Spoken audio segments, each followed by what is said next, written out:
నమస్కారం. ఈరోజు పార్టీలు ప్రజా సంఘాల ఆధ్వర్యంలో ఉపాధి హామీ చట్టం రక్షణకై ఈరోజు రౌండ్ టేబుల్ సమావేశం నిర్వహించడం జరిగింది.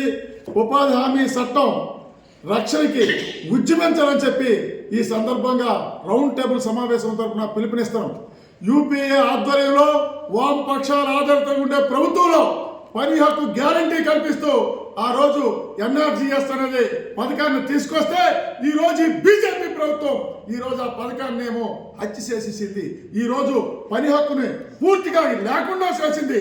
అంతేకాదు ఈ రోజు బీజేపీ ప్రభుత్వంలో కీలక పాత్ర వహిస్తున్న తెలుగుదేశం పార్టీ, జనసేన పార్టీ ఈ రోజు ఎందుకు వ్యతిరేకించలేదని చెప్పి ఇవాళ మేము ప్రశ్నించదలుచుకున్నాం. ఎందుకంటే ఈ రోజు ఈ ఉపాధి హామీ చట్టాన్ని మార్చడం వల్ల కేంద్రం గతంలో ఇస్తున్న 90% నిధులు 60% కుదించింది. రాష్ట్ర ప్రభుత్వం మీద 40% నిధులు ఇవాళ బనాయించింది. ఇవాళ రాష్ట్రాన్ని అధోగతి పాలు చేయడానికి చేస్తుంది. ఇవాళ ఉపాధి హామీ పథకం గ్రామీణ ప్రాంతాల్లో ఇవాళ గ్రామీణ ఆర్థిక వ్యవస్థ నిలదొక్కుకోవడానికి ఉపయోగపడింది. అట్లాంటిది ఈ ఉపాధి హామీ పథకాన్ని కూలీ చేయడం వల్ల ఈవేళ గ్రామీణ ఆర్థిక వ్యవస్థ అంతా కూడా సర్వనాశనం అయిపోయే పరిస్థితి ఉంది. అందుకోసమే దీనికి వ్యతిరేకంగా ఉద్యమించాలని చెప్పి పిలుపునిస్తున్నాం.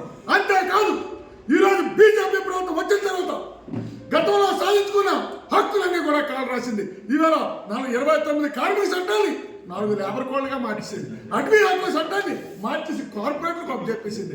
అదేవిధంగా ఈరోజు వ్యవసాయ నల్ల చట్టాలు దొడ్డిదారిని తీసుకొచ్చి ఈ భూముల్ని కొల్లగొట్టుకెళ్ళిపోతుంది. ఈ రోజు ఉపాధి హామీ చట్టాన్ని తీసుకొచ్చి ఇవాళ గ్రామీణ ఆర్థిక వ్యవస్థను నాశనం చేసి కార్పొరేట్ కంపెనీలకి ఇవాళ లాభం చేకూర్చే ప్రయత్నాలు చేస్తుంది.